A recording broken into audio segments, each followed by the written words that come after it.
Hey everyone, this is Black Woman 7 here, and today I'll be going over our PFA Week 4 battle as we're up against Norm, or pretty much, I think, Connor of the Miami Mimikyus.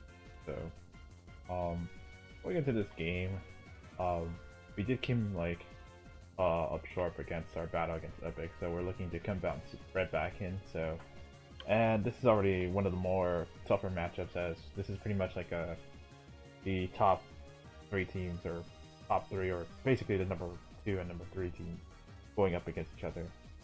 So essentially speaking, this is going to be an interesting matchup nonetheless. So especially with like some of the team members that Connor has, as well as the Hoopa-U, the Tornadus, the Garchomp, so, and also the Scolipede as well. So it's just the combination of these Pokemon just makes it very threatening, especially the fact that Scolipede could just set up hazards potentially, or just go for SD sweep with one of its E-move options it has.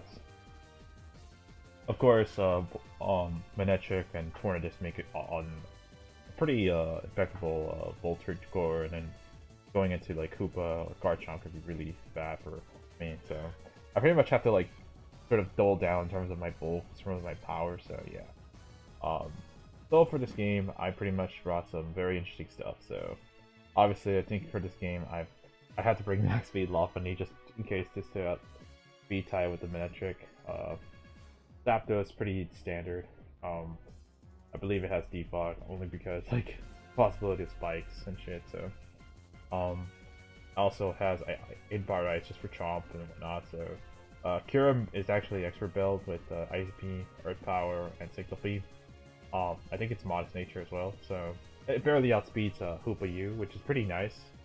And there's not really that many Pokemon that I've noticed that were around that speed tier. Like, he also has some Slowmonons like, Granbull, Delmice, Silsapon, and Cavalier. I actually thought he was going to bring 2 of those bug types, but apparently didn't, so... I did bring a sort of a weird Wisp Mew set, but like one that actually has like U-turn that could actually smack Hoopa, so... And then also I brought like Nidokings with her hazards, and Aromatisse is pretty much my cleric. The only difference is that instead of Kill Bill, I probably have like Psychic for the Scolipede if it tries to set up. So yeah. So in that situation, I'm just gonna go into the game. So he's issuing the challenge as he goes into Manectric as wait, I forgot. Alright, so we're back. I did sort of like pause there just to like make sure that the video quality is somewhat like, at least the animations of these Pokemon are crisp, clean, and whatnot. So yeah. Anyways, we're up against a Manectric with our Zapdos, and obviously this is not really a terrible matchup, but at the same time I can pretty much if I want to, I can get chip damage. If I really want to, because Manectric isn't that much of a threat to me at the moment.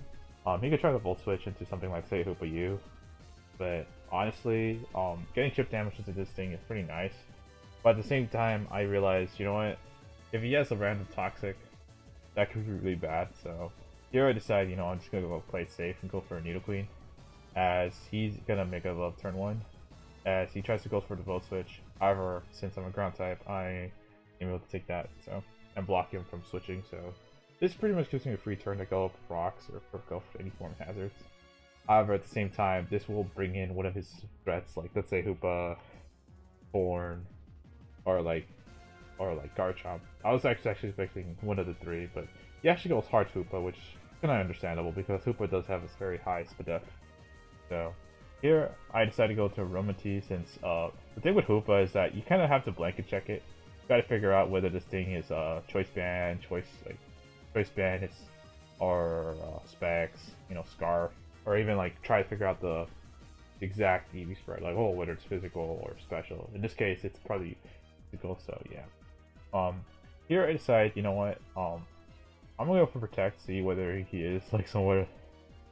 Try to get leftovers recovery as he goes for Gunk Shot, as this kind of help figure out what this Hoopa set is. Of course, luckily for me, that this thing isn't a Zima variant, but knowing that this thing has Gunk Shot and Zen Headbutt, I'm probably thinking they might have like, let's say like Knock Off and then maybe Drain Punch just to like, you know, hit something like Kyurem and Lopunny if it can. So it's nice to know that like that this thing can like have or is somewhat physical instead of like a special set. Because I think physical would be special is pretty much a lot more harder to deal with. So yeah, I go hard at Kyurem because I felt that he was just gonna like go for, let's say, another Zen Headbutt or like something that's not a fighting move in general. As he goes for Gunk Shot, and it pretty much is best case scenario. So here he goes to New the Empoleon, as I'm just about to go for the Signal Beam, which is pretty. I get some good chip, but with the rocks, he still eats that up. But as you're about to see, I'm decided, you know what, I'm gonna get some damage on this thing, and that is a clean over 50% or 57%. This pretty much puts Empoleon within range of like most of my mon's attacks at this point, except for like, let's say like Hoopa-Unbound. So now I'm in a situation where like Empoleon, I can pretty much click buttons here if I really want to. So here I decided just to roll it for Roost just to get a little bit of recovery. So if I had sub, I probably would have gone for it, but I don't know. So here I've decided, you know what, like, I wanted to go for a Roost there just to like get some recovery and see what he has, but he goes hard Torn. So, and I'm wondering what the hell is this Torn gonna do. So, and I'm thinking whether he's gonna U-turn or not. So, if he goes for knockoff, he's still gonna take an Ice Beam, right? Unless he's AV or like Yachi, but even then, it's gonna do a lot. So, I'm pretty much wondering what the hell is his play here. So, he goes for Tailwind, and I go for the Ice Beam and I knock him out cleanly, so that's one dread out of the way. So he goes to Hoopa-U. So right now I pretty much, at this point in the game, I pretty much got Empoleon really down to low HP, and at this point it's just pretty much like 3 offensive mons like we have to deal with in the Minitrick. So there's this Hoopa right there on the field, and at the moment I'm like, okay, so we know that this thing is not sort of offensive. Not like a special set, which could have been bad since it could probably kill me with a Focus Blast. But like at the same time, I could pretty much go for like, say, an Expert Belt boosted like Signal Beam, especially the fact that like with Modest, I should be able to get a good, like, either this thing dies or it's pretty much very low at HP, like around 10%. So so that's pretty much my play. So he's gonna go for Zen Headbutt, and it does almost half, but we're able to take that, not get flinched, and he goes into Garchomp. So now this is pretty much where the main course of the game turns, whether or not this is pretty much gonna go one way or the other. So pretty much I could switch out whenever I want to, and at this point I know that he's always going to be faster than me regardless. So I'm pretty much wondering whether I should switch into, like, let's say Zapdos, Mew, or just like Hoopa-Unbound. But even then, it's like pretty obvious to me that that this Chomp may or may not have something for me in the first place. Maybe he's bluffing that, like, oh, he has like Dragon Claw, or he just has, you know, like, let's say an offensive item. So obviously he wants to scare me out, so, but I'm not so sure what his intention is for going to Garchomp. So, aside maybe like threatening me out with, let's say, like a Dragon Claw or Dragon or whatever. So you can't go into Outrage, because Outrage just means Hoopa-Unbound just gets good chip on it.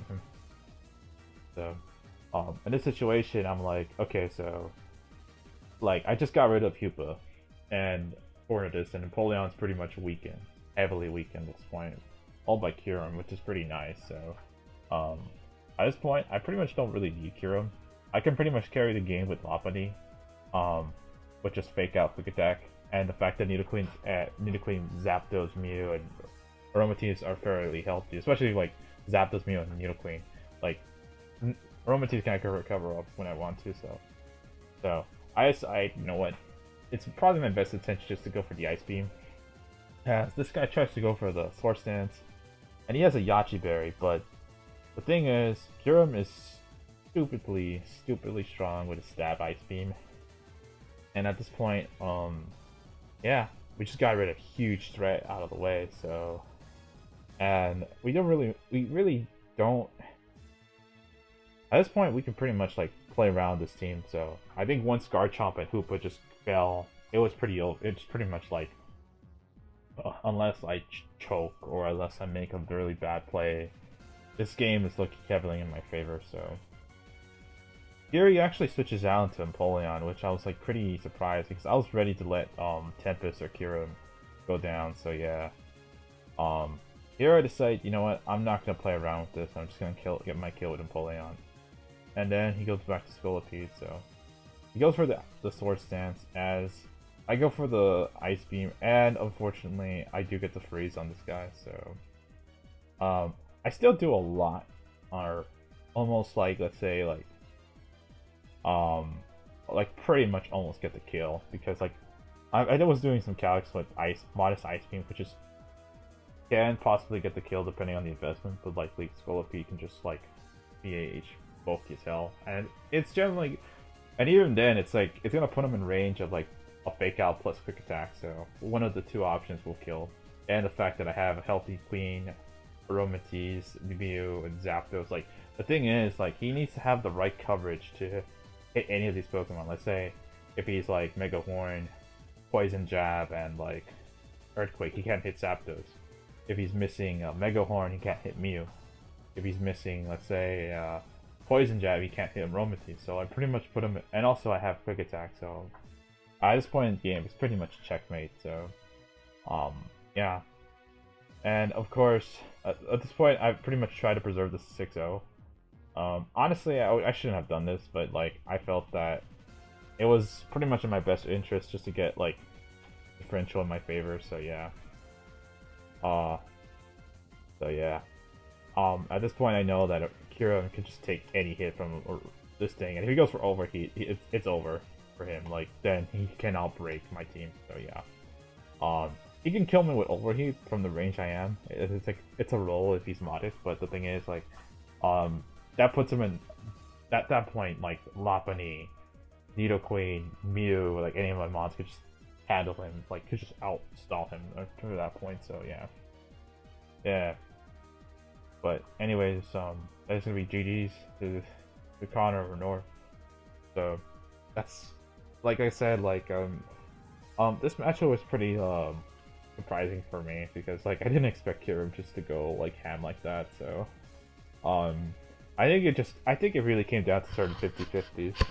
Like, we were talking in chat that we're like, and we kind of agreed that like, had he got the Garchomp play right, where he just Dragon Clawed, he probably would like, oh, no, I think he was like Stone Edge, so,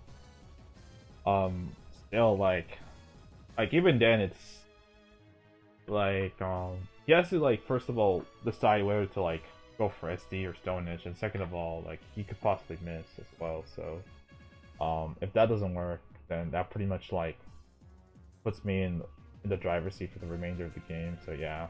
So, but either way, like even if that happened, I probably had more than enough Pokemon between Mew, Aromatisse, Zapdos just to handle the rest of his team. And yes, I probably have to try my best to keep one of those mons healthy for like Scolipede, or pretty much two of those mons healthy for Scolipede, and hope that like it doesn't have the right coverage, like similar to what happened when I faced Reiki, when I literally just sacked half my, or like yeah, force or 2/3 of my entire team against dealing with it, because like it was just like he just happened to have the right coverage versus me. So, and I brought a team very similar to this matchup, so yeah, it reminded me about battling him. So yeah, anyways, that's gonna be GG's. So hope you guys enjoyed this video, and so I'll probably post another PFA battle in a bit, so in a couple of days or whatnot. So anyways, take care.